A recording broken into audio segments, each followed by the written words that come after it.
Dostlar, мінекей біз 24-ші тапсырысты алып кете жатырмыз. Қазір 24 негіз атмен алып кетті, одан кейін тағы бір тапсырыс алдым. Тағы доставка. Не үшін осылар доставка, курьер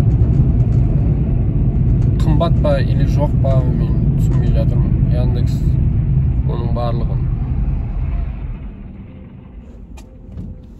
Олай болу мүмкін емес қой, доставка жоқ, курьер жоқ дейтін мүмкін емес қой. Соны заказ берсе алып кетеді ғой. Машина шақырады да, содан кейін осылай. Кеше де өткендегі видеода да көрдіңіздер, Глоуны маған бер жүр. 3 минут қана жол, 17 минут күттім, соңында өзім алып кіріп бердім. Алып кіріп кетпей далаға қойып кетсем болушы еді, енді кішкене неден болмай қалады. Алып кеткеннен кейін бере салайын дедім, бірақ ешқандай реакция жоқ олардан. Қазір апарайық.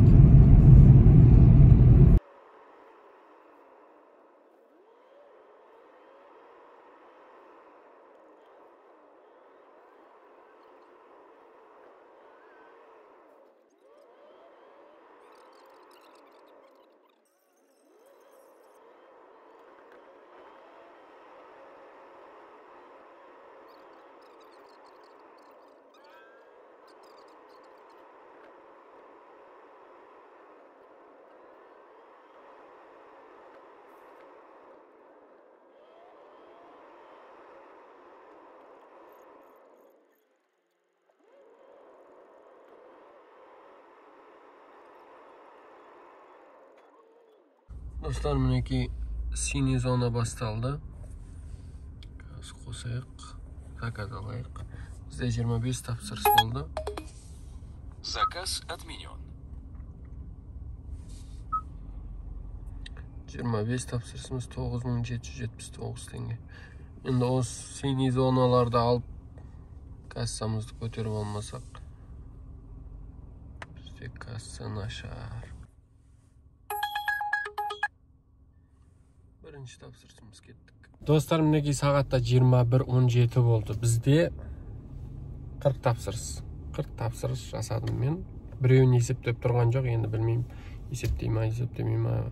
Билайн, негізі Билайн вообще жұмыс істеп тұрған жоқ. Мен осы жеріме кеп тұр бар ғой. Осы Билайнда біреу жұмыс істеймін деп тұрса бар ғой, шығып соған бір көрсететін едім бар ғой. Енді ол кінәлі емес, бірақ бәрібір айына 7000 теңге алады. Интернет осылай істемейді. Сосын менің нелерімді қоспайды. Қазір көрсетемін мен сіздерге.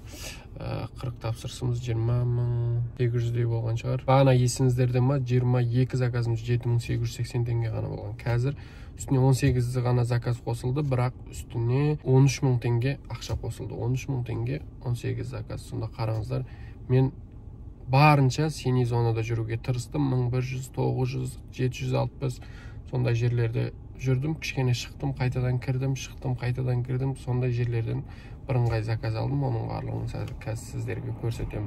Енді қараңыздар, міне 40 тапсырысымыз 20.872 теңге болды. Ал бағана 22 заказымыз 7880 теңге болған. Есептепті міне 40 заказ. Енді тағы 5-5-тен 10 заказ болса, мұнау біздің қалтамызға түседі. Бірақ бұл жерден 464 теңге комиссия алып қойды. Комиссия таксопарк дейді да, оны алып қояды. Сонда бізге 11134 теңге, 36 теңге түседі.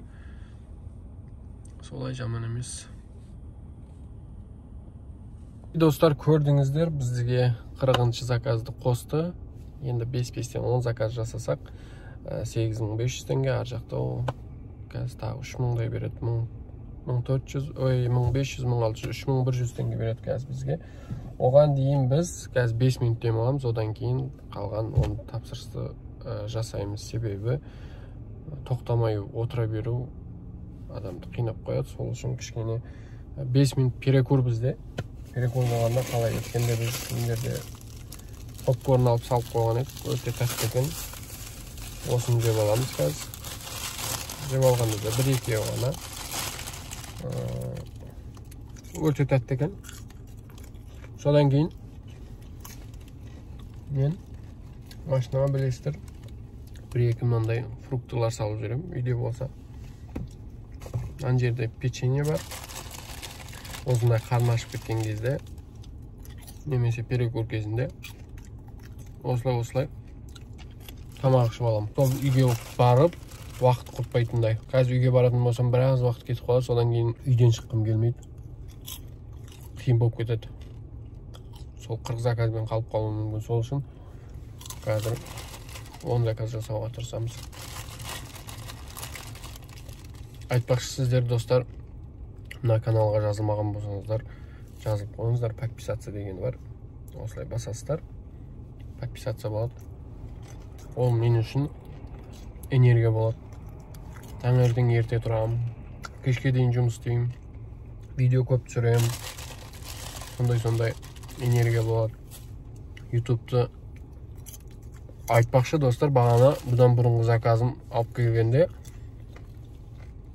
қараңыздар, 3 әйел кісі отырды, бардан шықты. Жолда кішкене ішіп алған, енді бірдеңелерді айтып келе жатыр. Мен естіп те тұрған жоқпын. Кішкене музыка қойып келе жатырмын. Соңында мен айтып келе жатыр екен. Олар күйеуіне барып не айтады екен? Якобы мен бұлардың заказын принимать еттім де, сол принимать еткенде менде бірінші заказ, олардан бұрынғы заказ, типа ішіп алған адамдарды алып келгенмін. Олар мен алып барғаннан кейін олар үйіне шыққан, үйіне шығып жарты сағат ақшасын тауып алып түсіп маған ақша төлейді. Содан кейін мен оларға барады екем. Сонда жарты сағат опозданиемен келді деп айтады екен күйеуіне. Енді именно негіз камера қойып аламын ау деймін осы нелерді алуға. Құдай қаласа, сол камераны қойып осындай адамдарды түсірем, чтобы мен подстава жасамау үшін. Енді олар күйеуінің алдында айтады да, осылай жарты сағат кеш келді мынау таксист. Енді оған біз низкий балл қоямыз десе, ол маған минус. Ең соңында түсініп қалдым мен. Достар, біз перекурды бітірдік. Сағат 21:29 кеттік. Не басылмай жатыр.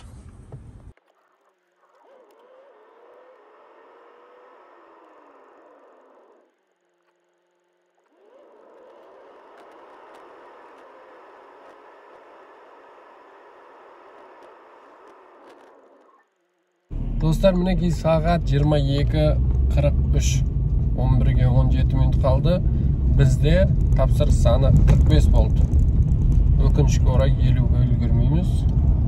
Себебі қазір түнде өте алысқа, қаланың сыртында Майқұдыққа, Пришахтинскке, Юго-Востоктың ең соңғы жағына, Күнгейге, сондай алыс жерлерге жіберіп жатыр. Оған үлгермей қалуымыз мүмкін.